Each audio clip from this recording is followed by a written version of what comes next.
오늘은 어린이 주일을 맞이해서 신약성경 누가복음 2장 41절부터 52절 말씀 가지고 예수님이 어린 시절에 행한 일이라는 제목으로 말씀드리겠습니다.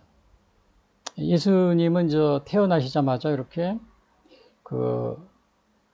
성전에 가셔서 예루살렘 성전에 가서 할례도 받으시고, 그다음에 어머니 마리아와 또 요셉하고 같이 성전에 가셔서 이렇게 정결 예식도 이렇게 행하십니다. 그리고 거기에서 또 시므온과 안나 선지자의 이렇게 축복 기도도 받으시고요. 사실은 예수님이 그 후에는 12살쯤 돼서 이렇게 성전에서 또 예루살렘 성전에 가셔서 이렇게 율법 학자들하고 이렇게 이야기도 하시는 그러한 모습입니다.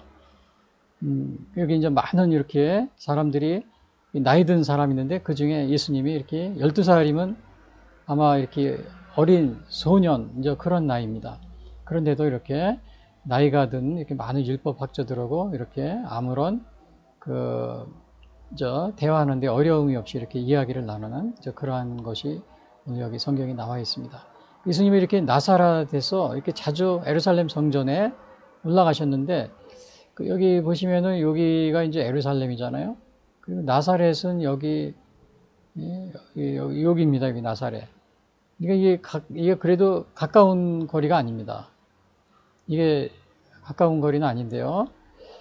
그렇지만은 성경 기록에 보면은 예수님이 이렇게 나사렛에서 예루살렘 성전으로 이렇게 부모님을 따라서 자주 어렸을 때는 왔다 갔다 한 그러한 기록이 있습니다. 그리고 물론 전도하실 때도 이렇게 성전을 또 중심으로 해서 이렇게 전도하시고 그러셨습니다. 자, 그런데 오늘은 어린이 주일인데, 이 어린이 주일은 언제부터 이렇게 시작이 된 거냐면요. 19세기 후반 미국에서 유래가 했습니다. 원래 어린이 주일은요. 그래서 미국에서는 6월 두 번째 주일 이렇게 지켰다고 합니다. 근데 우리나라 같은 경우는 일본 식민지 시대 1923년 방정환 선생님이, 그분이 일본 유학생 모임인 색동에 주축이 돼가지고 5월 1일을 어린이날로 정했는데, 이것이 점점 발전돼 가지고 1945년부터 5월 5일로 이렇게 하다가 1975년에 공휴일로 이렇게 지정이 됩니다. 근데 우리나라에는 요것이 1957년 5월 5일 보건사회부 선포를 했어요, 이때요. 거기에서 어린이 현장을 선포했는데, 이게 1988년 보건복지부에서 11개 항목으로서 어린이 헌장을 이렇게 발표를 합니다. 자, 그런데 제가 이거를 다 적을 수는 없고요. 이 중에서 몇 가지만 이렇게 첫 번째, 여덟 번째, 아홉 번째만 이렇게 대충 적었는데요. 첫 번째 보면 어린이는 건전하게 태어나 따뜻한 가정에서 사랑 속에 자라야 한다. 이게 우리나라 1988년 보건복지부에서 11가지 조항으로 이렇게 만든 어린이 헌장입니다. 얘는 따뜻하게 자라야 된다. 그러니까 원래 취지는 뭐냐면, 여기 복지 보면은 이렇게 되어 있습니다. 모든 어린이가 차별 없이 인간으로서의 존엄성을 지니고 나라의 앞날을 이어나갈 새 사람으로 존중되며 아름답고 씩씩하게 자라도록 함을 길잡이로 삼는다. 그러니까 존중을 받고 차별 없이 아름답고 씩씩하게 자라도록. 그게 이렇게 목적인데, 이렇게 하기 위해서 첫 번째는 어린이는 건전하게 태어나 따뜻한 가정에서 사랑 속에 자라야 한다. 첫 번째 항목이요. 여기서 가정을 언급했습니다. 그래서 1차적으로는 어린이에게는 1차적으로 가정에서 사랑을 받고 보살핌 속에서 자라야 된다, 이거를 강조하고 있는 거죠. 그리고 어린이는 여덟 번째, 해로운 사회 환경과 위험으로부터 먼저 보호되어야 한다.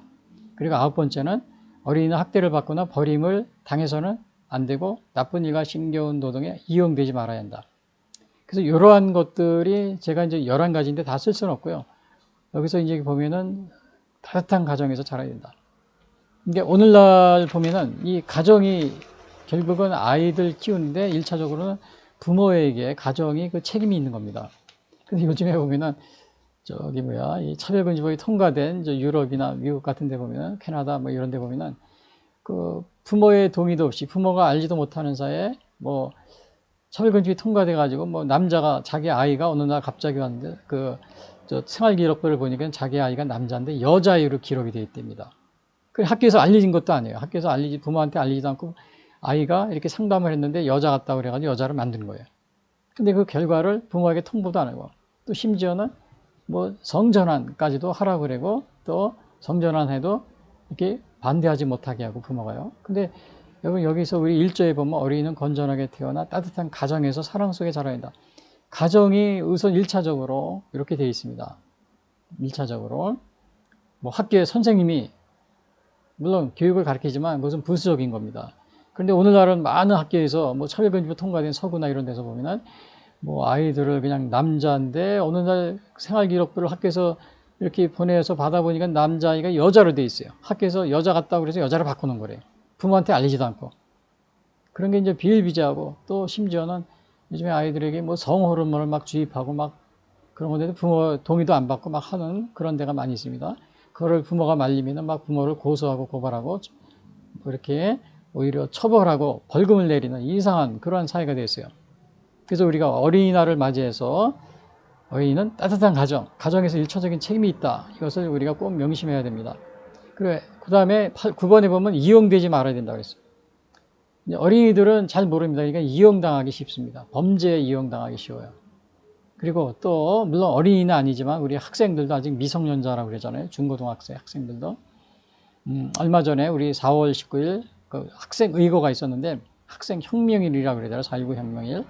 근데 원래는 학생의거, 부정선거에 반대해서 일어난 그런 의거였는데 거기에 보니까 기념식에 보니까 또 우리 학생들이 4.19 학생의거라고 그래서 혁명이라고 그래서 학생들이 이제 그 당시에 많은 사람이 희생이 됐으니까 나와서 또 축사도 하고 특송도 부르고 거기 막 참석했더라고요. 어른들 이렇게 하는데. 근데 이번에 4.19 그 혁명 기념일은 이게 뭐냐면은요, 부정선거를 하지 말자. 반대해서 일어난 것이 4.19 기념일입니다. 근데 거기에 학생들이 이제 출연한 거죠. 학생의거니까요. 근데 사실은 이번에 4월 10일 총선거가 엊그제 얼마 전에 치러진 것이 부정선거였습니다. 그리고 2020년도 4월 15일 총선거 국회의원 300명 뽑는것도 부정선거였고요. 심지어는 여기 윤석열 대통령 그 대통령 선거 2022년인가요? 그것도 부정선거였어요. 그러나 그거는 그 부정선거를 해서 윤석열 대통령을 떨어뜨리려고 했지만 정말 아슬아슬하게 0.7% 차이로 물론 윤석열 대통령이 당선이 됐지만 이렇게 계속적으로 이 더불어민주당이 계속 여기에 이렇게 부정선거를 통해서 혜택을 보는 그러한 것이 이렇게 계속되어 왔습니다. 엊그제 참석한 정치인들 거기에 거의 대부분이 부정선거로 당선된 그러한 정치인들입니다. 그런데 거기 학생들이 막 자기들이 또 막 찬성도 하고 찬성에 특송도 하고 막 이렇게 참석해서 같이 기념하는데 어떻게 보면 학생들이 이용당하는 겁니다. 제가 이 말씀을 왜 하느냐면 학생들이 여기도 어린이는 이용되지 말아야 된다. 학생들이 중고등학생들 물론 어린이는 아닙니다. 청소년이죠. 그러나 우리 청소년들도 이용하지 말아야 됩니다. 전 모르겠어요. 1960년 4월 19일 그때 부정선거를 반대해서 일어난 학생들이 그 당시에도 이용당하지 않았나. 제가 그런 생각을 합니다. 우리 회생된 학생들이. 왜냐? 이번에 그 2020년 4월 15일 부정선거 국회의원 300명 뽑은 거예요. 그 다음에 2024년 엊그제 한 4월 10일 총선거 국회의원 300명 뽑은 거 이것도 부정선거. 근데 방송이나 TV나 언론이나 정치인들이 전혀 이렇게 막 얘기야 안 해요. 전혀 안 합니다. 근데 1960년도를 막 난리쳤어요. 이 막 정치인들하고 그리고 막 언론에서요, 뭐 신문사 이런 데서 그때 뭐 TV가 없었겠지만요. 그러니까 학생들이 그걸 듣고서 나와서 데모하다가 결국은 한 100명 이상이 희생된 겁니다. 그래서 4.19 학생의거를 기념하는데요. 근데 이번에는 전혀 정치인들도 조용하고 언론도 조용하고 TV, 뭐 MBN, SBS, 뭐 TV조선, KBS, 뭐 MBC, 뭐 그다음에 YTN, 연합뉴스, JTBC 다 이렇게 전혀 방송을 안 합니다. 조용합니다. 근데 학생들이 나와서 그 부정선거로 당선된 국회의원들입니다. 국회의원들이 나와서 기념식 하는데 학생들은 또 노래 부르고 찬조로 참석하고 어떻게 보면 이용당하는 겁니다. 이용. 그래서 우리 어린이들을 이용하지 말아야 되지만 우리 청소년들도 이용하지 말아야 돼요. 제가 그거를 좀 말씀드립니다. 그래서 오늘 이런 것이 오늘 그럼 이 어린이날 제가 서두를 좀 너무 길게 얘기한 것 같은데 어린이 주일을 맞이해서 우리 예수님이 어떠한 일을 행하셨는지 그걸 보고 우리 어린이날 명심하시는데, 우선 이 어린이 헌장에 보면 가정이 중요하다. 또 해로운 사회 환경 위험으로부터 보호되어야 된다. 또 이용당하지 말아야 된다. 이런 것들을 제가 이렇게 많이 11가지가 있지만 중점적으로 제가 이렇게 대충 말씀드리고요. 그럼 우리 예수님이 어떠한 일을 행하셨는지 이제 이렇게 보시기 좋으면, 이 예수님이 성전에 가신 겁니다. 성전에 가셔서 이렇게 완전히 주위에 있는 분들은 성인들이죠. 율법 학자들입니다. 당시에 말하면 뭐 서기관들 뭐 이런 분들이죠. 그래서 어떻게 행하셨는지 우리가 예수님의 신앙생활을 보면서 우리 어린이들이 본받아야 될 것을 제가 좀 말씀드리려고 합니다. 첫 번째 보시면 예수님은 어렸을 때 율법을 지키셨습니다. 대개 이제 우리 율법 그러면은 복음과 율법, 그래서 부정적인 그런 생각이 있는데, 우리 예수님은 당시에 그 부모님을 따라서 해마다 유월절이 여기 나와 있죠. 41절. 그의 부모가 해마다 유월절이 되면 에루살렘으로 가더니 예수께서 12살 되었을 때 그들이 이 절기의 관례를 따라 올라갔다가. 근데 여기서 보면은 같이 올라간 겁니다. 예수님도. 만약에 예수님이 이렇게 율법을 이런 거를 했으면 어린 나이에도 부모님이 얘야, 우리 같이 예루살렘 성에 가자 그러면 뭐 자녀는, 아이들은 나는 안 갈래요. 집에서 놀래요. 뭐 그렇게 할 수도 있잖아요. 그런데 예수님은 부모님을 따라서 예루살렘으로 이렇게 가셨다고 그랬습니다. 율법의 절기를. 근데 사실은 요 당시에, 그러니까 이 어머니 요셉과, 예수님의 어머니 요셉과 마리아도 굉장히 경건한 그런 부모님이에요. 왜? 해마다, 여기서 해마닥이라는 게 있는 거 보니까 한 번만 간 게 아니고 예수님이 지금 12살 때 여기 가신 건데 12살이 되었을 때 그랬죠. 12살 되니까 그 전에도 해마다 올라가신 겁니다. 그리고 아까 제가 처음에도 말씀드렸지만은 예수님이 어린이 정결 예식, 이건 예수님이 잘 모르겠죠. 어린 나이라. 근데 이 할례과 정결 예식 이런 것도 예루살렘 성전에 가서 행하신 겁니다.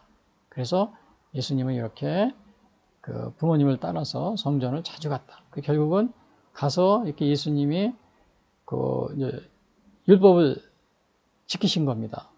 율법을 지키셨는데, 당시 어떤 일이 있었냐면, 율법에는 이스라엘 남자들은 매년 3번씩 이제 예루살렘 성전에 가서 절기를 지켜야 된다. 그런 규정이 있어요.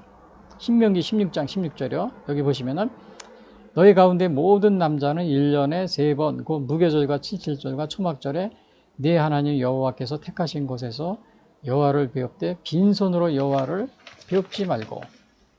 그래서 여기서 빈손으로, 그러니까는 남자가 1년에 3번. 예수님도 뭐 남자니까요. 성별이 남자니까. 그래서 이렇게 예루살렘 성전에 또 여기 보니까는 무교절이 오순절입니다. 무교절, 칠칠절, 초막절에 또 성전에 가신 겁니다. 근데 이것이 아까도 얘기했지만 이것이 처음이 아니라 뭐예요? 처음이 아니라 어떻게 됐어요? 해마닥이라고 했잖아요. 그러니까 계속 올라가신 겁니다. 계속 올라가신 건데, 여기 보시면은 12살이 되었을 때 올라가셨는데, 근데 이제 이 당시에 유대인들은 어떠한 게 있었냐면요. 이런 게 관례가 있었습니다. 태어난 지 8일 만에 할례를 받아야 되고, 태어난 지 8일 만에. 그래서 이거 예수님도 이게 성전에 가서 이렇게 정결예식, 할례와 정결예식을 행한 겁니다. 성전에 가서. 그리고 이제 또 어떤 일이 있냐면은 남자일 경우는 33일, 여자일 경우는 66일의 결례일을 또 지켜야 됐습니다. 그러니까 요 정결예식이라고 그래요. 그러니까 남자는 부정한 기간이 7일, 부모님이요. 그 다음에 그 후에 한 33일 더 기다려요. 그건 40일이죠. 근데 여자아이는 남자의 배입니다. 그러니까 66일에다가 처음에 7일, 정결 기간, 부정한 기간이 7일인데 14일입니다. 그래서 여자는 80일, 남자는 40일. 이렇게 그런 기간이 이렇게 아이를 낳고 나서 이렇게 사람들을 여기 정말 정결 예식을 행하기 전까지는 이렇게 조심하는 그런 기간이 있습니다. 부정한 기간이라고 해가지고. 그리고 이렇게 태어났을 때 6세 때는 이제 세마를 암송하고요. 요 세마라는 게 뭐냐면은 여기 신명기 6장 4절에 이거 대략 여기 나와 있습니다. 그래서 제가 신명기 6장 4절에 보면 이런 말이 있어요. 이스라엘아 들으라, 우리 하나님 여호와는 오직 유일한 여호와시니 너는 마음을 다하고 뜻을 다하고 힘을 다하여 네 하나님 여호와를 사랑하라. 오늘 내가 네게 명하는 이 말씀을 너는 마음에 새기고 네 자녀에게 부지런히 가르치며 집에 앉았을 때에든지 길을 갈 때에든지 누워 있을 때에든지 일어날 때에든지 이 말씀을 강론할 것이며 너는 또 그것을 내 손목에 메어 기호를 삼으며 내 미간에 붙여 표로 삼고 또 내 집 문설주와 바깥문에 기록할지니라. 그래서 이렇게 이것이 이제 세마를 요거를 암송하는 겁니다. 내 자녀에게 부지런히 가르쳐라. 예? 손목에 이제 기호를 삼고 미간에 붙이고 문설주와 바깥문에 이렇게 기록하고. 그 다음에 10세 때는 이제 율법의 해설서인 미시나를 배우고요. 13살 때부터는 이제 계명의 아들이 되어서 본격적으로 어른의 의무를 감당한다고 그럽니다. 근데 예수님이 오늘 여기 가신 거는 12살 때 가셨어요. 예수께서 12살 되었을 때 그들이 이절기에 갈려를 따라. 그러니까 아직 정식 성인의 이렇게 그렇게 된 건 아닙니다. 그래서 오늘 여기 여러분들 혹시 부모님이 여기서는 아마 그 부모님이 요셉과 마리아 예수님의 어머니가 아마 예루살렘 성전에 가자고 이렇게 예수님을 이렇게 준비시키고 또 같이 가자고 그랬을 겁니다. 그때 부모님이 가자고 그랬는데 대개 이제 어떤 아이들은 뭐 안 간다고 그럴 수도 있고 또 부모님 말을 순종 안 할 수도 있습니다. 혹시 여러분들은 부모님이 교회 가자고 그러는데 여러분들은 그 말씀에 순종하지 않고 교회를 등한시 여기거나 또 이렇게 가지 않으려고 그러진 않습니까? 여기 예수님은 보면은 부모님 말씀이 예루살렘에 우리 이제 유월절을 지키러 가자 그랬을 때 같이 따라서 갑니다. 한 번도 아니고 매년 이렇게 한 겁니다. 근데 혹시 또 반대로 이 어린이들을 주일학교 가는데 이 부모님이 이걸 못 가게 또 막는 부모님이 있어요. 주일학교 가는 거를 못 가게 막는 부모님. 예. 그래서 그 어떤 분들은 저도 이렇게 주일학교 이렇게 교사로 있을 때 보면 교회 이렇게 이제 안 믿는 가정 아이들이 나옵니다. 이렇게 친구들 따라서. 근데 나오는데 어느 날 갑자기 또 안 나와요. 그래서 나중에 만나서 이렇게 이제 그 아이를 만나서 얘기해보면 부모님이 못 가게 해서 못 나간다고 그런 아이들이 간혹 있어요. 부모님이 못 가게 해가지고. 그래서 혹시 여러분들은 혹시 그런 부모님은 아닙니까? 어느 그 미국 교회에 어느 그 학생이 이렇게 교회 학교를 나오는데 정말 부모님이 못 가게 해서 안 나오는 겁니다. 그러니까 이 선생님이 방문을 했습니다. 왜 교회 안 나오는지. 왜 안 나오는데 그래도 또 안 나오더래. 그래서 또 방문했어요. 그리고 이제 안 나오니까 또 갔어요. 근데 한 19번을 갔다고 그럽니다. 거의 20번. 20번째 가니까 그 부모님이 나중에는 정말 선생님이 그렇게 정말 이렇게 우리 아이에 관심을 가지시고 이렇게 하시니 내가 아이를 꼭 보내겠다. 그렇게 약속을 받고 왔다 그럽니다. 그래서 이러한 우리 선생님들도 혹시 아이들 한 생명을 이제 이렇게 귀중히 여기고 한 생명이라도 우리 하나님 앞으로 이끄는데 우리가 이제 어린이날을 맞아서 여러분들이 좀 깊은 관심을 가져줬으면 이런 생각이 듭니다. 근데 여기서 오늘 율법을 지키셨다고 그러는데 사실은 우리가 율법에 대해서 오늘날 복음이라든가 율법 이렇게 얘기하면서 부정적인 생각을 가지고 있습니다. 그리고 오늘날은 이 율법에는 뭐가 있냐면요. 그 도덕법이 있고 또 시민법이 있고 의식법이 있습니다. 도덕법은 뭐냐면 주로 이제 십계명을 말하는데 이 십계명은 우리가 오늘날도 그냥 거의 다 지킵니다. 지키고 그다음에 의식법이 뭐냐면 이렇게 속죄제, 속건제, 이렇게 양 잡고 소 잡고 막 이렇게 제사 드리는 거 있잖아요. 희생제물. 그런 건 오늘날은 다 폐기됐습니다. 폐기되고 오늘날 지키지 않아요. 그것이 예수님 신약에 와서 다 예수님의 예배 이런 걸 승화됐죠. 그리고 이제 시민법 같은 건 사회법 같은 거요. 이런 거는 다 이렇게 거의 다 이것도 폐기됐지만은 그 정신, 또 의식법도 마찬가지로 폐기됐지만은 그 정신은 율법의 정신은 오늘도 우리가 계승하고 있고, 그리고 시민법도 마찬가지입니다. 그 율법의 정신을 계승하고 있습니다. 도덕법은 그러나 오늘날 이 십계명 같은 도덕법은 계속 우리가 이어가고 있는 거죠. 그래서 예수님은 이 율법에 대해서 뭐라고 하시냐면요. 폐한다고 그러지 않으셨습니다. 마태복음 5장 17절에 보면은 이런 말씀하십니다. 내가 율법이나 선지자를 폐하러 온 줄로 생각하지 말라. 폐하러 온 것이 아니요 완전하게 하려 함이라 그랬어요. 그 다음에 사도 바울도 마찬가지예요. 사도 바울도 믿음으로 구원 갖는다 그랬거든요. 그래서 율법으로는 구원받지 못한다. 그러니까 사람들이 그럼 율법을 안 지켜도 되네요. 막 그러니까 사도 바울이 그럽니다. 로마서 3장 31절. 그런즉 여기 우리가 믿음으로 말미암아 율법을 폐기하느냐? 폐기해요. 파기하느냐? 이런 뜻이에요. 그럴 수 없느니라. 도리어 율법을 굳게 지키느니라. 그래서 오늘날 이 율법에는 이 도덕법, 도덕법, 사회법, 의식법이 있는 시민법, 의식법이 있는데 이 중에서 우리가 도덕법은 아직도 십계명 같은 법은 우리가 지키고 그 다음에 의식법은 이것이 승화됐다고 그랬죠. 폐했지만 율법의 정신은 승화된 겁니다. 또 시민법도 마찬가지고요. 그래서 율법의 정신을 우리가 계속 계승하고 있다는 사실이요. 그래서 예수님도 폐하러 온 게 아니고 완전하게 해왔다. 사도 바울도 율법을 오히려 파기하지 않고 굳게 세운다. 믿음으로 구원을 받는다 할지라도. 그리고 예수님은 그러니까 어떻게 해요? 율법을 이렇게 잘 지키셨어요. 어머니를 따라서 성전도 이렇게 가는 거를 거부하지 않고 성전을 또 방문하시고요. 두 번째는 뭐냐면 예수님이 어렸을 때는 하나님의 지혜로 아주 충만하셨습니다. 지혜가 충만하셨어요. 그래서 여기 보시면은 43절부터 이거 보시면은 그날들을 마치고 돌아갈 때 아이 예수는 예루살렘에 오셨더라.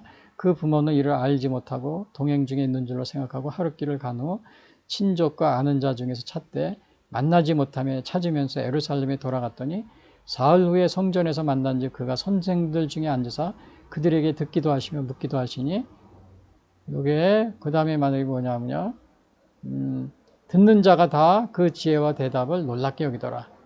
그러니까 예수님이 여기서 성전에서 이렇게 그 선생님들 중에 앉아서 율법학자들입니다. 그 율법학자들이 여기 예, 제가 아까 여기 했었죠. 여기 어떤 거예요?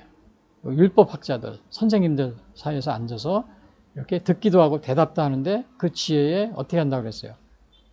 지혜에 다 놀랐다고 그랬어요. 예수님은 하나님의 아주 지혜가 충만하신 그런, 여기서 지혜라는 말을 제가 또 말씀드리겠지만 사람의 지혜가 아닙니다. 하나님의 지혜입니다. 그래서 여기 43절에 보면 그날들을 마치고 돌아갈 때 아이 예수는 예루살렘에 머무셨더라 그랬어요. 그러니까 이제 그 부모님은 집으로 가셨는데 예수님은 예루살렘에 있는 겁니다. 그 부모가 그러니까 아이를 같이 데리고 가야 되잖아요. 12살이면 아직 미성년자잖아요. 그러니까 물론 예수님이시지만요, 미성년자죠. 사람의 기준으로 볼 때. 그건 데리고 가야 되는데 그냥 있는 줄 알고 모르고 그렇게 그냥 부모님은 먼저 간 겁니다. 그리고 이제 그날들을 마치고 그랬어요. 여기서 그러니까 요 유월절이 되게 8일 정도 했거든요. 8일 정도 했는데 아주 8일 동안을 다 마친 겁니다. 근데 그 중에는 어떤 사람들은 그냥 미리 가는 사람도 있다고 그럽니다. 뭐 하루 이틀 참석하고 또 중간에 가고 또 멀리서 왔으니까요. 그러니까는 근데 여기 예수님 보면 멀리서 왔지만은 그 나사렛에서 멀리서 왔지만 여기에서 다 마치고 그러니까 이거는 뭘 의미하냐면은 그 아주 어느 그 교회 또 오늘날도 보면 우리 교회 행사 프로그램 같은 거 예배 같은 게 있잖아요. 그래요 예배. 그 예배를 드리는데 우리는 어떤 사람들은 예배 중간에 나가고 또 축도하기 전에 나가고 그런 사람도 많이 있어요. 또 어린이들 가운데는 특히 더 심합니다. 뭐 화장실에 간다고 그래고 집에 가다가 나가더니 집에 가버려요. 안 옵니다. 예? 또 친구 만나러 간다고 안 오고 그런 아이들도 많이 있어요. 근데 여기서 완전히 마치고 그 8일간의 집회를 다 마치셨다. 예수님하고 부모님은요. 근데 이제 가셨는데 하룻길을 갔다 그랬어요. 하룻길을 갔는데 그 당시에는 이렇게 이제 같이 이렇게 그룹으로 이렇게 막 몰려가니까 같이 따라오는 줄 아는 거죠. 그 이제 너무 사람이 많다 보니까. 근데 못 찾았다고 그랬어요. 여기 못 찾았어요. 이거 45절에 이렇게 나옵니다. 만나지 못하며 찾으면서 예루살렘에 돌아갔더니. 그러니까 찾는데 없으니까 다시 예루살렘으로 돌아가는 겁니다. 돌아갔는데 이게 이제 문제는 이렇게 너무나 많은 사람이 왔기 때문에 아이를 잃어버리는데 근데 이것은 여기 그 예수님 어머니, 부모님, 예수님 어머니, 뭐 아버지뿐만이 아니고 우리나라도 언제 이게 초기에 어린이날 이것이 뭐 초기에 1900 해방된 후에 이제 막 어린이 행사 갖고 그랬어요. 어린이날 제정해가지고 근데 사람들이 뭐 어떤 때는 뭐 교창 운동장인가 뭐 이런 데서 내고 막 행사하고 그랬대요. 심지어는 어린이날 행사 때는 그 마스 게임도 하고 막 그랬대요, 어린이들이. 근데 어린이들이 그 마스 게임을 하는데 뭐 정부 요인들이 뭐 대통령 뭐 다 참석하는 거예요. 저기 축구장 운동장에서 이렇게 큰 당시에 뭐 효창구장이라니 동대문에 이런 데서요.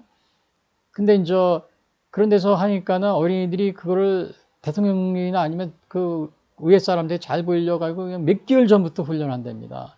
마스 게임이라든지 이런 거, 뭐 놀이 같은 거를. 그러니까 아이들이 어린이날 지고 놀아야 되는데 오히려 그 준비하냐고 혹사당한다는 거예요. 그래서 나중에는 그런 걸 못하게 했다 그럽니다. 못하게 하고. 그런데 이제 그것을 보기 위해서 수많은 사람들이 오는데 보면은 나중에 끝나고 나면 막 잊어버린대요. 서로 부모가 자기 아이들을 막 그냥 잊어버리는데 심지어는 어느 정도까지 잊어버리냐면 1000명 정도 잊어버렸다. 그런 기억이 있어요. 아이를. 근데 물론 이제 나중에 이게 파출소나 이렇게 이제 경찰서 이렇게 해가지고 다 찾아가고 그러지만요. 그래서 이렇게 어린아이들이 같이 어린들 이렇게 행사할 때는 잊어버리는 게 우리나라 역사에도 그게 굉장히 많이 있었어요. 뭐 한 1000여 명이 잊어버렸다고. 예수님도 여기서 몸만 깜짝 놀라가지고 다시 예루살렘에 간 겁니다. 갔는데 사흘 후에 이제 성전에서 만났는데 가서 보니까 예수님이 정말 성전에서 이렇게 얘기를 하고 있는 겁니다. 얘기를 하고 있어요. 사흘 후에. 근데 예수님이 여기서 듣기도 하고 묻기도 했다고 그랬죠. 듣기도 하고 대부분의 여기 학자들이 대부분의 이렇게 율법 학자들은 그때요. 잘 알려져 있는 게 뭐 힐렐 학파, 뭐 샴마이 학파, 또 가마리엘. 여러분 우리 사도 바울이 회심할 때 가마리엘 문화에서 배웠다 그랬죠. 가마리엘 뭐 이렇게 여러 학파가 있었습니다. 근데 사실 율법 학자들은 대부분이 나중에 이제 예수님이 성장했을 때 예루살렘에 오고 이렇게 전도할 때 보면 다 예수님의 대적자가 됩니다. 거의 대부분이. 근데 이때는 아직 공식적으로 이제 그렇게 목회를 하는 게 아니기 때문에 그렇게 이제 나타나지 않았지만요. 그런 대적 관계가 아니었지만. 그리고 여기서 이렇게 보니까 그 지혜와 대답에 아주 깜짝 놀랐다는 겁니다. 그 지혜와 대답에 놀랐다. 근데 여기서 지혜라는 것은 하나님의 지혜입니다. 그래서 쉐네쉐이라고 그러는데 하나님의 지혜. 언어에 보면 쉐네쉐이. 그 세상적 지혜가 아닙니다. 하나님의 지혜. 세상 지혜는 아무리 많이 가지고 있어. 물론 우리 삶의 보탬이 됩니다. 그러나 그보다 더 중요한 게 뭐예요? 하나님의 지혜입니다. 그래서 여기서 이 사람, 율법학자들 얘기할 때도 대화하는데 깜짝 놀랐다고 그랬잖아요. 그 놀랍게 여긴다. 이거 왜냐? 하나님의 지혜로 예수님이 말씀하시기 때문에 그렇습니다. 근데 사도 바울 같은 경우는 이 세상 지혜, 물론 그걸 우리가 뭐 세상에서 공부하지 말라는 거 아니에요. 그러나 그거를 우리 공부를 하되, 그러나 학교에서 공부를 하고 그러되 하나님의 말씀을 더 소중하게 여기고 또 하나님의 지혜를 더 소중하게 여기고 그렇게 생활하는 겁니다. 근데 하나님의 지혜 이런 거를 전혀 하나님의 말씀이자 성경 이런 거를 무시하면서 세상 지혜를 그냥 잘 알고 거기에서 그냥 온갖 정말 우수하다고 소문나고 아무리 그래도 하나님의 지혜가 없으면 아무것도 아닙니다. 그 사도 바울은 뭐라 그랬어요? 모든 자기가 가지고 그동안에 자기가 세상 학문 이런 거를 배설물로 여긴다고 그랬잖아요. 배설물로 여기노라. 잠언서 1장 7절은 그럽니다. 하나님을 아는 것이 지혜의 근본이라 미련한 자는 지혜와 훈계를 멸시하느니라. 그러니까 하나님을 아는 것이 지혜의 근본. 근데 미련하다고 그랬어요. 미련. 하나님의 지혜와 훈계를 멸시하면 미련한 자라고 그랬어요. 미련한 자. 여러분 혹시 어린이들에게 하나님의 지혜를 얻도록 여러분 협조하고 있습니까? 그냥 뭐 세상 뭐 학교에 가서 공부하고 또 끝난 다음에 학원에 가서 공부시키고 피아노하고 음악하고 뭐 태권도하고 미술하고 온갖 이런 거 그냥 다 시키면서 주일날 교회 가는 거는 못 가게 하고 그 딸도 그냥 뭐 영어 공부하라 그러고 수학 공부하라 그러고 이렇게 시키는 부모님들이 그래도 많이 있습니다. 적지 않아요. 제가 보니까 주위에. 근데 그러나 그거보다 더 중요한 게 뭡니까?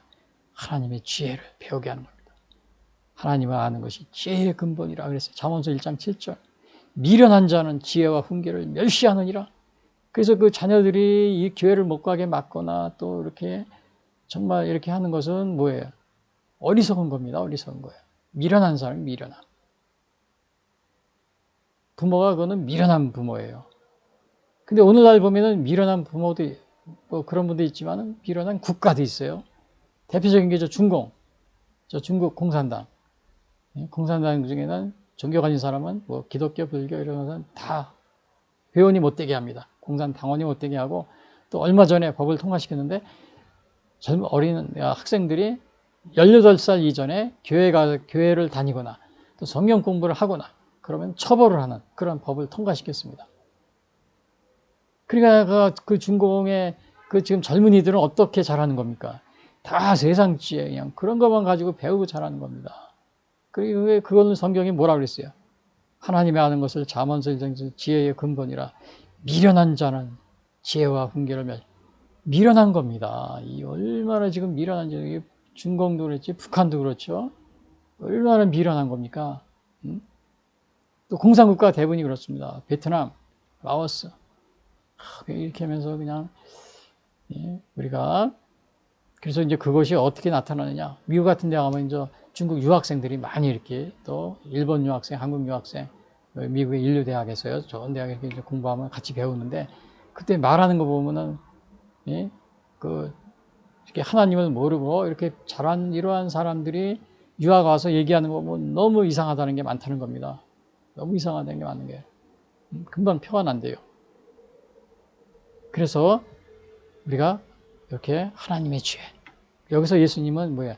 듣는 자가 다 그 지혜와 대답을 놀랍게 여기서 예수님의 지혜는 여기서 지혜는 쉐네쉐예요. 요거는 바로 원어에 보면 하나님의 지혜입니다. 세상 지혜가 아니고 세상 지혜를 가리키면 안 되고 또 오늘날에는 뭐 그냥 차별금지법 통과돼서 서구나 유럽, 뭐 캐나다, 오스트레일리아 이런 데서는 뭐 그 어린이들에게 이상한 성교육을 시킵니다.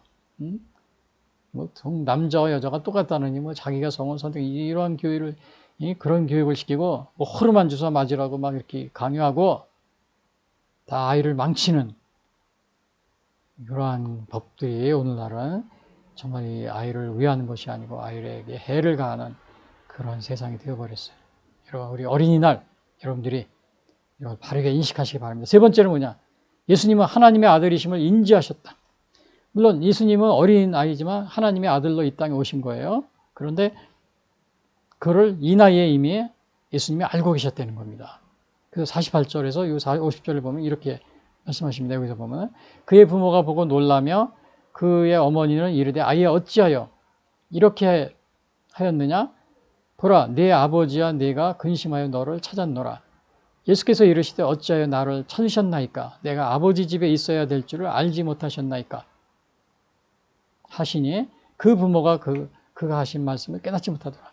그러니까 예수님은 여기에서 그 부모님이 찾으러 와서 찾았어요. 그러니까 얼마나 기쁘겠어요. 기뻤는데 너 여기서 뭐 하느냐? 나하고 같이 갔어야지. 어떻게 해서 이렇게 그 길을 잃었는데 내가 찾느냐고 너무나 많은 고생을 했다. 이렇게 하니까 예수님이 내가 아버지 집에 있어야 될 줄 알지 못하셨나이까? 이런 말씀하시는 겁니다. 그러니까 부모님이 이걸 무슨 말인지 모르는 겁니다. 이 집은 나사렛으로 가야 되는 건데 길을 잊어버려서 이렇게 간신히 찾았는데 여기서 예수님은 다른 말씀하시는 거예요. 아버지 집에. 그러니까 이 아버지 성전이 내 집이다. 다른 말로 그렇게 말씀하시는 그런 의미를 가지고 있습니다. 근데 여기서 보시면은 이제 48절에 보시면 그의 부모가 놀라며 그의 어머니는 이르되 아이야 어찌하여 우리에게 이렇게 하였느냐? 보라 내 아버지와 내가 근심하여 너를 찾았느니라. 물론 이제 예수님이 부모님은 가다가 깜짝 놀라가지고 왜냐하면 오늘날도 보면은 이 아이를 잊어버리면은 정말 평생 찾지 못하는 사람도 있습니다. 아이를. 그리고 그 수가 적지 않아요. 근데 물론 예수님이 12살이니까 좀 아주 어리진 않지만요. 그래도 부모님으로서는 굉장히 보통 걱정이 안 할 수가 없는 거죠. 그게 놀랐다고 그랬잖아요. 그의 부모가 놀라서 어찌해서 여기 있었냐? 우리와 함께 하지 않고 여기 있느냐? 근데 이것에 대해 예수님의 대답은 내가 왜 나를 찾습니까? 내가 아버지 집에 있어야 될 줄 알죠. 여기서 아버지 집이라는 건 성전인데 내 아버지 집이라고 그랬어요. 내 아버지 집. 내가 내 아버지 집에서. 그러니까 이거는 예수님의 육신의 부모가 있어요. 요셉과 마리아. 그리고 또 여기 다른 아버지 얘기를 합니다. 이건 영적인 아버지, 하늘의 아버지. 육신의 아버지, 육신의 부모, 그 다음에 하늘의 아버지 사이에 예수님은 여기서 뭐예요? 거기에 사이에서 껴 있는 겁니다, 지금. 그걸 긴장관계라고 그래요. 긴장관계에 있어요. 근데 예수님은 어디에 우선순위를 뒀어요? 육신의 아버지예요? 아니면은 영의 아버지, 진짜 아버지. 자기 내 아버지라고 그러니까 하늘의 아버지, 영적인 아버지죠. 예수님은 여기서 우선순위는 뭐예요? 하늘 아버지의 뜻에 먼저 둔 겁니다. 그래서 여기서 내가 내 아버지 되어 있을 줄 알지 못하셨나이까 하시니, 그래서 이 하늘 아버지 여기에 우선순위를 두었다는 사실. 그래서 이것은 여기 이런 말이 나옵니다. 누가복음 18장에 보면은 이렇게 얘기합니다. 예? 베드로가 여짜오되 보옵소서 우리가 우리의 것을 다 버리고 주를 따랐나이다. 이르시되 내가 진실로 너희에게 이르노니 하나님의 나라를 위하여 집이나 아내나 형제나 부모나 자녀를 버린 자는 현세의 열의 벌을 받고 내세입니다. 내세의 영생을 받지 못할 자가 없느니라 하시니라. 그러니까 물론 하나님의 일을 하는 겁니다. 이런데 육신의 부모를 우리가 그거를 순종해야 되죠. 그러나 여기서 하나님의 나라에 순종하는 것이 우선순위로 되어 있어요. 하나님 나라를 위하여 집이나 아내나 집, 아내, 형제, 부모, 자녀를 버린 자. 그러니까는 이거 꼭 여기서 얘기하는 것은 뭐 순종도 하지 말고 뭐 아내나 형제를 고의적으로 버리라 이런 말은 아니고, 그 하나님을 섬김에 있어서는 하나님보다 집이나 아내나 형제나 부모를 더 소중히 여기지 않고 하나님의 그 우선순위를 하나님한테 둔다는 겁니다. 그 얘기입니다. 그래서 이 얘기 뭐 이걸 가지고 그냥 다 버리고 부모한테 효도도 안 하고 집을 다 나오고 뭐 그러려는 얘기 아니에요. 뭐 이혼하고 그러려는 얘기가 아니고, 다 우리가 열심히 집을 부모님한테 또 아내나 형제, 부모를 이렇게 잘 섬기면서, 그러나 하나님의 일을 더 소중히 여기면서 또 부모님도 섬기고 이렇게 하라는 겁니다. 부모를 그냥 무조건 이 말대로 다 버리고 그러는 게 아니고요. 오늘 이단에서 보니까 정말로 부모, 집, 가정, 형제 하나도 돌보지 않고 무조건 나가서 연락도 없는 겁니다. 소식도 없이. 젊은 청소년들이, 들어있는 청년들이요. 그 지금 우리나라 모 이단입니다. 모 이단이지. 그래가지고는 부모님이 그 자녀를 찾으러 그냥 가가지고 막 찾으러 달려고, 나중에 안 되니까 저 청와대 앞에 가서 편말을 들고서 지금 모 이단에 갔는데 우리 자녀가 돌아오지 어디 갔는지 알지도 못한다. 이거 찾아달라고, 이 이단을 처분해달라고 막 이렇게 시위하는 그런 경우도 있었습니다. 어느 감리교 목사였어요. 기독교 대학을 감리교 목사. 몇 년 전에요. 그런 일도 있었습니다. 근데 여기서 그런 뜻이 아니고 우리가 우선순위는 하나님에게 두되, 그러나 여기서 우리가 부모님한테 순종도 하되 우선순위 하나님에게 두라 이런 의미입니다. 다 버리고 무조건 뛰어나와서 연락도 하지 말고 그런 의미가 아닙니다. 그래서 혹시 여러분들은 교회 다니는 것을 반대하는 부모님이 계시다면 여러분 어떻게 하겠습니까? 여러분 처신은 어떻게 하겠어요? 또 뭐 남편이 반대한다. 또 시어머니, 결혼했는데 시어머니가 반대한다. 또 친구, 형제들이 반대해서 왕따시킨다. 그럴 때 여러분은 어떻게 하시겠어요? 친구들한테 왕따 당했다. 그러면 내가 친구를 얻기 위해서 내가 하나님 믿는 걸 그만둬야지. 여러분 이렇게 하시겠습니까? 아니면 어떻게 하시겠습니까? 여기서 우선순위를 하나님한테 두어야 된다. 이런 거를 꼭 명심하시고, 여러분 예수님도 바로 그래서 여기 뭐라 그랬어요? 예수께서 어찌하여 나를 찾으셨나이까? 부모님한테 순종 안 한 게 아닙니다. 예수님은 뒤에 보시면 순종을 굉장히 잘하셨어요. 잘하시면서, 그러나 이렇게 또 하나님한테 이렇게 하나님이 뜻이 있을 때 이렇게 아버지 집에 있어야 될 줄, 하나님의 그 하늘 아버지의 우선순위를 두었다. 이것을 이렇게 하는 것을 보게 됩니다. 그리고 여기 보니까 그 부모가 그가 하신 말을 이해하지 못했다. 이렇게 말씀하십니다. 이해하지 못했다. 근데 여기서 보시면은 그 아버지라는 것을 여기서 예수님이 아버지라는 것을 요 앞에서 이제 예수님이 인식하셨다고 그랬죠. 세 번째 제목이면 하나님의 아들이심을 인지하신 예수님 그랬죠. 아버지를 인식하신 겁니다. 근데 여기서 중요한 게 있습니다. 예수님은 자신과 하나님과의 관계를 이 12살 때 이미 자각하고 계셨다는 겁니다. 이거는 뭘 의미하냐면은 예수님의 신성을 신성을 의미해 줍니다. 그래서 요한복음 5장 22절에 이런 말이 나와 있어요. 예수님이 하신 말씀이에요. 아버지께서 아무도 심판하지 아니하시고 심판을 다 아들에게 맡기셨으니 이는 모든 사람으로 아버지를 공경한 것 같이 아들을 공경하게 하려 하심이라. 아들을 공경하지 아니하는 자는 그를 보내신 아버지도 공경하지 아니하느니라. 그러니까 이거는 예수님이 벌써 여기에서는 자신이 뭐예요? 심판주라는 걸 얘기하고 있잖아요. 아들에게 다 맡겼다. 물론 하나님의 아들이지만 이 심판주입니다. 그리고 이 아들을 공경하지 이 심판주이신 아들을 공경하지 않는 자는 그 아버지도 공경하지 않는 거다.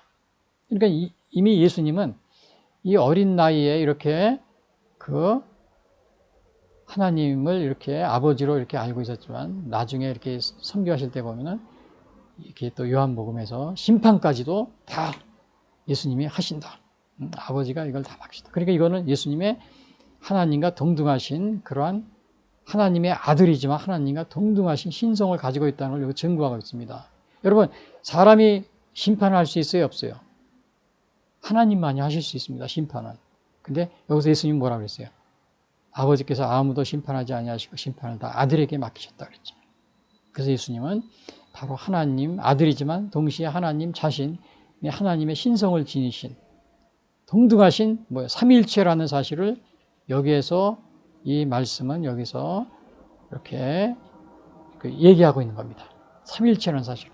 근데 이제 어느 이단에서는 예수님은 하나님의 아들이다 이걸 믿는데요. 또 동정녀 탄생도 그걸 믿는데요. 그리고 기도할 때도 예수님의 이름으로 기도한대요. 그러나 예수님은 피조물이랍니다. 그러나 피조물 중에서 가장 뛰어난 피조물이기 때문에 최초로 한 피조물이기 때문에 예수님의 이름으로 기도한다는 겁니다. 근데 하나님은 아니라는 거예요. 여러분 이 말이 맞아요? 틀려요? 그게 우리나라에서 유행하는 이 고대 때부터 초대교회 때부터 아리우스주의라서 그 다음에는 이렇게 와가지고 현재 여호와 증인 이렇게 이제 계속 계승되고 있습니다. 동정녀 탄생도 믿는데요. 하나님의 아들도 믿는데 예수님의 이름으로 기도도 안 돼. 예배도 드리고. 근데 피조물이래. 하나님하고는 동등하지 않다. 근데 여기서 분명히 그러죠. 심판까지 하시면은 하나님의 아들이 심판을 피조물이면 할 수 있어요? 없어요? 없습니다. 하나님만이 하실 수 있어요. 그 예수님의 하나님 자신 삼위일체라는 것을 이게 여기서 보여주고 있는 겁니다. 보여주고 있어요. 근데 우리가 이것을 부인하는 그렇게 하는 이단도 있다는 사실을 여러분이 명심하시고요. 그리고 여기서 보시면은 그래서 예수님이 부모님은 깨닫지 못하더라 그랬어요. 그걸 깨닫지 못하더라. 근데 이거는 사실은 여기 누가복음 1장 35절에 보면 그 수태고지라고 있어요. 잉태했을 때 천사가 이렇게 마리아에게 한 얘기가 있어요. 천사가 대답하여 이르되 성령이 내게 임하시고 지극히 높으신 이의 성령이 너를 덮으시리니 나실 바 거룩하신 이는 하나님의 아들이라 일컬어지리라. 이미 이때 하나님의 아들이라는 것을 말씀해 주신 적이 있어요. 근데 우리 예수님의 어머니는 이거를 아마 잊어버리거나 잊지는 않았겠죠. 그러나 확실하게 이해를 못하고 그러고 계셨을 거라고 이렇게 짐작이 됩니다. 물론 제자들도 마찬가지였어요. 제자들도 예수님이 십자가에 달려 죽으셨다 다시 부활하신다 이 말씀을 하는데 살아계실 때 전혀 알아듣지 못해요. 나중에 정말 십자가에 달려 죽으시고 부활하시니까 그때서야 제자들이 그거를 예수님이 한 말씀을 알아듣게 됩니다. 그때 나중에 깨닫게 돼요. 그래서 오늘 네 번째로는 네 번째로는 부모님께 순종하셨다. 그러니까 오늘 예수님이 첫 번째는 어떻게 했어요? 예수님이 율법을 지키셨다 그랬죠. 율법을 지키셨고, 그 다음에 두 번째는 예수님이 하나님의 지혜가 세상의 지혜가 아닌 하나님의 지혜가 충만했다. 그리고 세 번째는 하나님의 아들이심을 인지하셨다. 이건 삼위일체 하나님, 신성, 단순한 아들이고 피조물이 아니랬죠. 피조물인 게 아니고 하나님의 아들로서 신성을 지니신 하나님, 삼위일체 하나님이라는 걸 여기 증명한다 그랬죠. 그리고 또 마지막으로는 뭐예요? 부모님한테 순종했다. 이것이 여기 나와 있습니다. 예수께서 산께 내려가사 나사렛에 이르러 순종하여 받으시더라. 그 어머니는 이 모든 일을 마음에 드니라 했어요. 그래서 여기서 보면 예수님은 이렇게 예수님은 순종하셨는데 이것은 우리의 인성을 지신이신 그 예수님은 그 참 인간이라고 그럽니다. 인간으로 오신 겁니다. 인간으로 오셔서 인간의 도리를 다 하신 겁니다. 순종하여 받으시도록. 근데 사실은 요 후에 중간에 이제 예수님이 30살 돼가지고 본격적으로 이렇게 전도 사역을 시작하잖아요. 근데 그 전에 아버지 요셉이 기록이 안 나옵니다. 그래서 아마 사망했는데 아마 그 당시에 이제 요셉이 아버지가 사망하니까 장남인 예수님이 장남이잖아요. 그래서 예수님이 그 어머니 마리아를 봉양했다. 이렇게 우리가 볼 수가 있습니다. 이것은 마가복음 6장 3절에도 나옵니다. 인간의 도리를 다 하신 거예요. 이 사람이 마리아의 아들 목수가 아니냐? 목수라고 그랬잖아요. 이 아버지 요셉은 돌아가신 거예요. 야고보와 요셉과 유다와 시몬의 형제가 아니냐? 그 누이들이 우리와 함께 여기 있지 않느냐 하고 예수를 배속하냐. 그러니까 예수님에게는 형제가 야고보, 요셉, 유다, 시몬이 있었어요. 또 누이들도 있었고. 근데 사실은 여기에서 형제들이 있는데 심지어는 천주교에서는 카톨릭에서는 예수님은 평생 동정녀였다. 이렇게 뭐라 그러나 여기 예수님의 형제가 있는 거 이거는 아버지 요셉의 첩이라고 그러죠. 후초에서 난 그러한 자녀들이다. 뭐 이런 식으로 얘기를 하는 경우가 있는데 아무튼 여기에서는 분명히 예수님의 야고보, 요셉, 유다, 시몬이라는 형제가 있었고 누이들도 있었다. 이렇게 여기에 이렇게 표현이 되어 있습니다. 그래서 예수님 여기서 보시면은 예수님은 부모님을 이렇게 순종하고 또 부모님을 이렇게 봉양하는 아버지가 돌아가셨을 때 그 어머니를 이렇게 잘 받들어 모시는 그런 생활을 했다는 것을 여기서 보게 됩니다. 그래서 혹시 예수님은 이렇게 평범한 생활을 하시고 인간으로서 또 사역을 서두르지 않고 30살까지 또 준비하시면서 또 부모님을 이렇게 봉양을 하고 아버지 대신 봉양을 하고 이렇게 하는 것을 보게 됩니다. 근데 혹시 여러분들은 하나님은 눈에 보이지 않잖아요. 눈에 보이지 않는 하나님을 섬긴다고 하면서 우리 눈에 보이는 부모님 또 가족들을 이렇게 등한시하고 또 그렇게 하고 있지는 않습니까? 대개 보면은 이런 속담도 있습니다. 충신은 효자 집에서 난다고. 여러분이 그 부모님에게 효도하는 사람이 대개 그 나라를 이렇게 애국하는 그 충신이라고 그러죠. 그렇게 그런 사람이 거의 이렇게 좀 비례합니다. 그렇게 많이 나옵니다. 효도하는 주로 가정에서 그 국가에 충성하는 그 충신도 그렇게 많이 나오는 것을 보게 되는데 물론 이건 고사에 이해하는 얘기죠. 그 과거에 그랬습니다. 실제로 왕의 그 전제 그런 정치하에서요. 그래서 오늘 제가 이것을 요약해서 말씀드리면 첫 번째 요약은 어린이 주일이에요. 예수님이 어린 시절에 행한 일. 그래서 우리가 이 예수님의 어린 시절에 행한 일을 가지고 우리가 어린이날 어떻게 예수님을 본받으면 되겠죠. 그래서 율법을 지키셨다. 물론 오늘날은 복음입니다. 하나님의 말씀이라고 그러면 되겠죠. 하나님의 말씀을 이렇게 우리도 지켜야 되고 예수님이 그 율법을 지키듯이요. 그 다음에 지혜가 충만하셨다. 예수님이. 그래서 이 지혜는 하나님의 지혜라고 그랬어요. 세상적인 지혜가 아니고 하나님의 지혜가 충만했다. 세상적인 지혜는 그래서 여러분들이 그 자녀를 갖다 이렇게 그냥 교회도 못 가게 하고 그냥 학원에만 보내고 또 막 그렇게 하지 마세요. 이 주일날은 꼭 그 세상 하나님의 지혜를 얻을 수 있는 유일한 방법은 가장 좋은 방법은 주일학교 보내는 겁니다. 교회 주일학교, 주일날. 그래서 주일날은 꼭 교회 보내셔서 안 믿는 가족의 부모라도 교회 보내셔서 하나님 말씀을 이렇게 가득 지혜가 충만하게 하고요. 그 다음에 이제 자신의 하나님이 아들이심을 인지하셨다. 요 12살인데도요. 근데 예수님이 여기서 보면은 나중에 보면은 예수님이 그렇게 얘기하죠. 심판을 다 내게 맡겼다고요. 아버지가.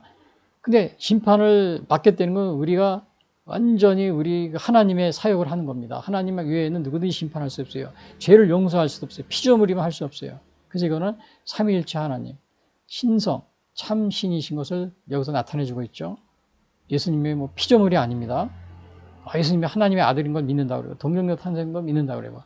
그 다음에 예수님 이름으로 기도한다고 그러면서 그러나 예수님은 하나님의 아들이 피조물이다. 이렇게 해가지고 사람이지 신은 아니다. 이렇게 얘기하는 사람들이 있어요. 그런 여러분 변덕되는 말에 속지 마시면 돼요. 그 피조물한테 여러분들이 이름으로 기도하고 숭배하면 그게 어떻게 돼요? 우상이 되는 겁니다. 피조물한테. 그런 모순점이 있잖아요. 심판을 할 수가 없어요. 피조물이 어떻게 심판해요? 근데 아까도 여기 제가 얘기했다시피 하나님이 심판을 다 맡겼다 그랬잖아요. 아버지가 아들에게 심판을 다 맡겼다.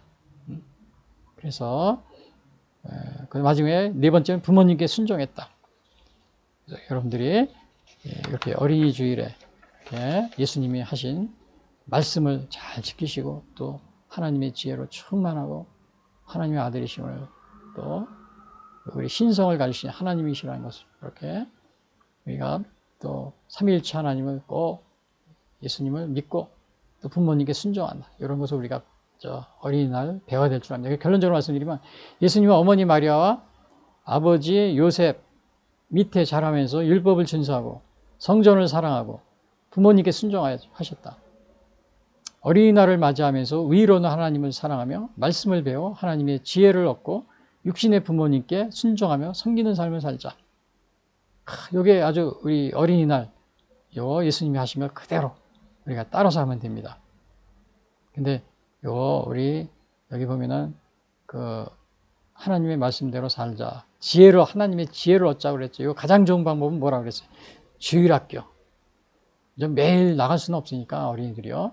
일주일에 한 번 주일학교만 꼭 가서 주일학교 선생님 말씀 듣고 목사님 말씀 듣고 그렇게 또 예배에 참석하고 그렇게만 해도 여러분 하나님 말씀을 지혜를 얻는데 이렇게 아주 그 좋은 기회를 가질 수가 있게 됩니다. 그걸 못하게 하고 그냥 가는 거를 막 야단치고 또 때리고 심지어 때리는 부모님도 있어요. 그러지 마시고 하나님이 아는 것이 지혜의 근본이라고 그랬죠. 어리석은 자는 지혜와 훈계를 멸시한다고 그랬죠. 잠언서 1장 7절. 어리석인 부모입니다. 또 그러한 나라도 어리석은 국가입니다. 저 공산주의 국가다. 저 중국 공산당, 북한, 또 저 베트남, 또 라오스, 캄보디아 이런 나라들 공산주의 국가예요. 그런데 이제 지금 현재 보면은 우리나라가 이제 50% 이상이 주일학교가 없다고 그럽니다. 교회에서 큰일입니다. 물론 이제 저출산 그런 걸 영향도 있지만은 우리가 이 교회학교 교육에 여러분들이 어린이 주일을 맞이해서 더 큰 관심과 또 기도가 필요할 줄 압니다. 아까도 제가 말씀했지만 어느 교사 미국에서 어느 선생님이 안 나오는 아이를 위해서 그냥 19번을 방문했대요. 그래서 20번째 되니까 그 부모님이 아유 선생님이 이렇게 오시는 거 내가 믿고서 우리 아이를 꼭 교회에 보내겠다고 이렇게 한 그런 예화도 있습니다. 우리 어린이집 자녀를 여러분 하나님 말씀과 하나님의 지혜를 가질 수 있도록 꼭 주일학교에 보내시고 하나님 말씀으로 키우시기를 바라겠습니다.